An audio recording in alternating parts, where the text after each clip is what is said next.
Shalom, Yashara Allah, Shalom, Yashara Allah, Kahala, Yahweh, Ba'ashem, Hamashiach, Yahushua, Ba'ashem Raka'ah Kadash. I'm back to you with another straight to the point moment. Just finishing up on the part 1 and 2. Now this is part 3, dealing with incest. A topic that is clearly scriptural, is in the sense of the context, but we just dealing with the slickness, or I say the serpent-like way how the brother pushed it out as a form of propaganda, and a form to start strife, and a form to say, basically puff himself up. All right, so I want to begin with wisdom, because we know that all wisdom comes from the Most High, and wisdom is the principal thing. All right, so I'm going to go to the book of Ecclesiastes chapter 1, and I'm going to start at verse 13.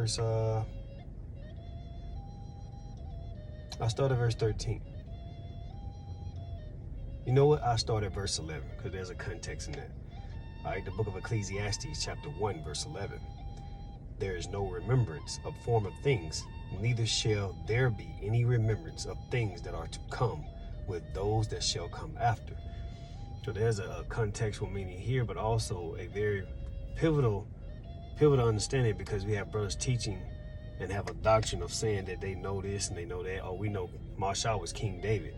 We know Lahab was Paul. Oh no, Tahar is Paul. We also know that Ariah was John the Baptist. But these are the things that the scripture tells us that we won't have no remembrance of. But we got brothers teaching that doctrine.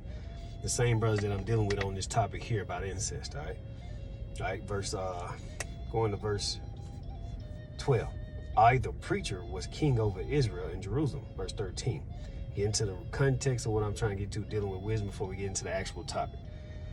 And I gave my heart to seek and search out by wisdom concerning all things that are done under heaven. This sore travail hath Yahweh given to the sons of men to be exercised therewith. All right. So the wisdom that we receive from the Most High God, we are to take this wisdom and exercise it through our daily life, our daily fashion, on how we walk, talk, our physical and spiritual appearance, man. But we have some brothers who have seemed to err off this path of what wisdom was truly given to us for. All right, let's continue on, man. Let's continue on. All right, so we're just dealing with the topic at hand. We'll go back to the book of Judges, chapter 1, verse 13. And again, dealing with the context, the contextual meaning here of incest, which you know the definition of incest is basically immoral sex between close kin. That's basically summing up the word of incest. I'll get a direct definition and etymology, and I'll post it on the vid. But I just want you to understand a quick summary of what it is. It's immoral sex or sexual acts or passes between two close of kin. All right, close of kin, meaning like a sister and a brother, an uncle and a niece. Those that is incest. But let's deal with it here in context. The book of Judges, chapter 1. The book of Judges, chapter 1, verse. We'll start at verse 11. And from thence he went against the inhabitants of Debri, and the name of Debri before was Kiriath-Hathsepher. All right. And Caleb said, "He that smiteth Kiriath-Hathsepher and taketh it to him, will I give Achsah, my daughter, to wife." And Othniel, the son of Kenaz, Caleb's younger brother, took it, and he gave him Achsah, his daughter, to wife. All right, so let's stop there. That's verse 13. Now let's just deal with this lineage here between Caleb, Kenaz, Achsah. And we get the similitude here. We get to understand that this is Caleb's younger brother, Othniel's son, Caleb's younger brother. So we know this is Caleb's younger brother, Othniel. His son is Kenaz. So let's go to the book, Chronicles. First Chronicles, chapter 4. And we'll start at verse 5, just to get more of a context, all right? And Ashur, the father of Tekoa, had two wives, Halah and Na'arah. And Na'arah bare Ahusam. and Hefer, and Temeni, and Ashatari. These were the sons of Naarah. And the sons of Helah were Zereth, and Zoar, and Ethan. Verse 8. And Cause begat Anub, and Zobah, and the families of Aharel, the son of Harum. Verse 9. And Habaz was more honorable than his brethren, and his mother called his name Habaz, saying, because I bear him with sorrow. All right. So we're working our way down to that lineage. All right, so this is the beginning of the lineage. Verse 10. And Habaz called on Yahweh of Yasharah Allah, saying, Oh, that thou wouldest bless me indeed, and enlarge my coast, that thine hand might be with me, and that thou wouldest keep me from evil, that it may not grieve me. And Yahweh granted him that which he requested. Verse 11. And Shalub, the brother of Shua, begat Mehir, and which was the father of Eshton. And Eshton begat Beth Rapha, and Pasia, and Tenina, the father of Nahash. These are the men of Rekah, and the sons of Kenaz. So here we go, Kenaz. Othniel and Sarari, and the sons of Othniel, Hahath, and Menathiah beget Ophrah, and Sarai beget Joab, the father of the valley of Cheresim. For they were craftsmen, the sons of Caleb, the sons of Jephunneh, Iru, Elah, and Naam, and the sons of Elah, even Kenaz, and the sons of the Heviah, Ziph, and Zippah, and Ti'iyah, and Asariah. All right, so we see that the son here, Caleb's son, these are all, I'm going to name, and the sons of Caleb, Jephunneh first, Eru second, Elah, and Naam. So these are all Caleb's sons, and the sons of Elah, even Kenaz. We starting to get the picture here?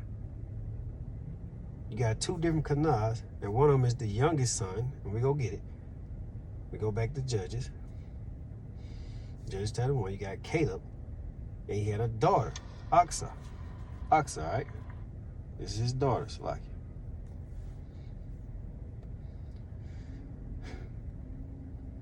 And Othniel, the son of Kenaz, which I'm about to pull back up in 1 Chronicles, the son of Kenaz, Caleb's younger brother. So let's go back. Othniel, the son of Kenaz. There we go, 1 Chronicles. All right, and the sons of Othniel, Hahath and Menothai beget Ophrah, and Sarai beget Joab, the father of Cheresim. For they were craftsmen, and the sons of Caleb, the son of Jephunneh, Elah, and Naam, and the sons of Elah, even Kenaz. I mean, you can't make this shit up. When we go to the history, you see this man is a distant relative. It ain't even close. But brothers will have you think that this is clearly ancestral because they want to cause a strike. Oh, I got all 144% true. No, you don't, nigga. We just read this shit out the Bible, man. This is why brothers got to pick their Bible up and read. When you went back and looked at that video, you niggas took that video and ran with, oh my gosh, Elder has so much power, so much truth. This is the problem with you niggas, man. You get so much honor unto men, but you don't really give the praises unto the Most High God and His Son, man. This is why you give double honors to them. You hurry up and some of you niggas will literally forget to say, call all Yahweh by Shem Yahweh, Shah by Shem Rakah HaKadosh, and literally go straight to, we want to give double honors to our elders and apostles, great millstone. Because that's who you worship. You worship men. Literally. We just read it right out of 1 Chronicles. I don't have to, you niggas can pick this shit up and read the same thing I'm reading, man.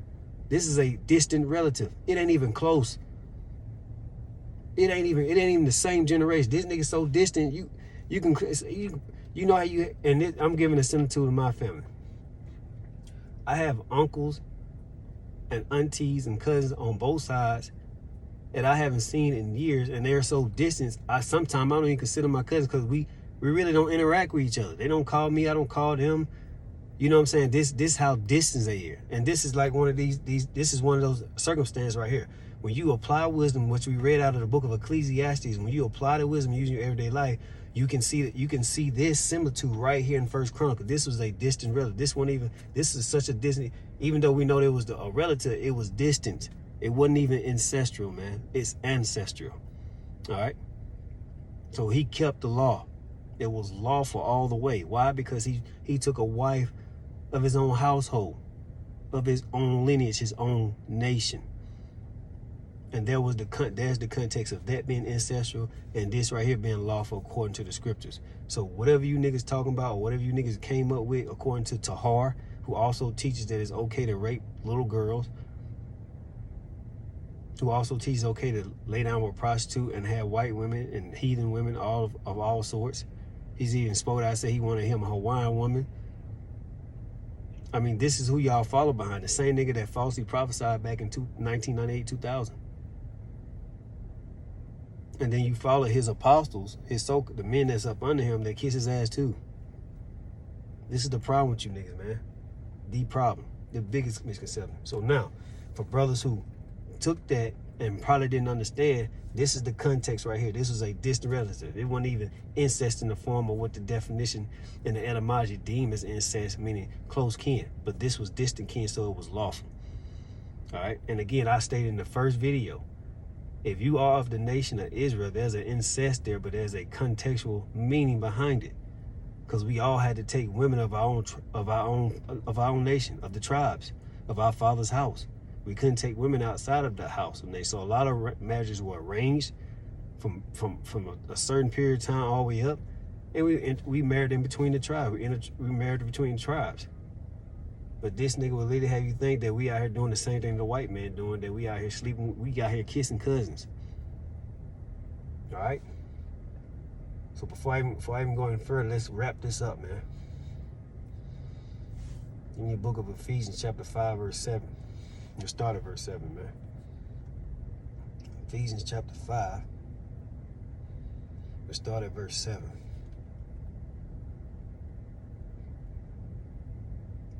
We'll start at verse 6. Let no man deceive you with vain words, for because of these things cometh the wrath of Yahweh upon the children of disobedience.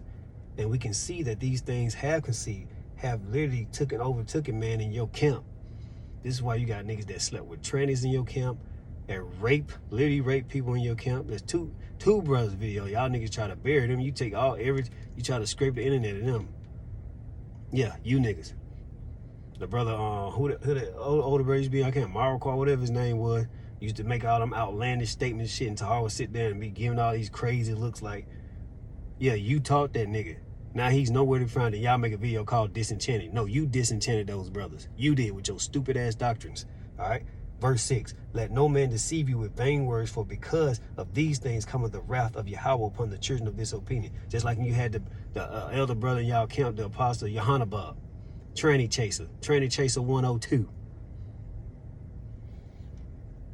Verse 7, be not ye therefore partakers with them, for ye were sometimes darkness, but now are ye in the light of the Lord. Walk as children of light. So when you walk as children of light, you got to speak as children of light as well. This walk here in context is talking about your example amongst men. You got to be blameless for men and God, man. You got to be blameless. And you brothers are not blameless. So you need this correction, man. You need this correction. Verse 9. For the fruit of the Spirit in all goodness and righteousness and truth. Verse 10. Proving what is acceptable unto the Lord. And we know that rape and incest is not acceptable unto the Lord. That's why he went to the scriptures. And as it said in verse 10, we prove what is acceptable unto the Most High, man. Verse 11, and have no fellowship with the unfruitful works of darkness, but rather reprove them. That's what we come out and reprove you wicked ass niggas. Not only me, but you got the brothers out of Mississippi reproving y'all. You got damn near every Israelite reproving you wicked ass niggas, as well as with the rest of your camps, man. Reproving y'all niggas because you've been teaching false doctrines, man. When is it gonna stop? When is it gonna stop, man? All right. And with that, I want to give all praise to Kahala, Yahweh, Bahashem, Hamashiach, Yahushua, Bahashem, Rakaha, Kadash, and death to America. I'm finna get ready to camp for that nigga that's talking about I ain't been camping. Holy Bible defends you, an unofficial brother. Yeah, I'm about to get ready to camp because on your videos, all I see is videos of other videos, but not you out there teaching, Ak. With that, Shalom, Akim.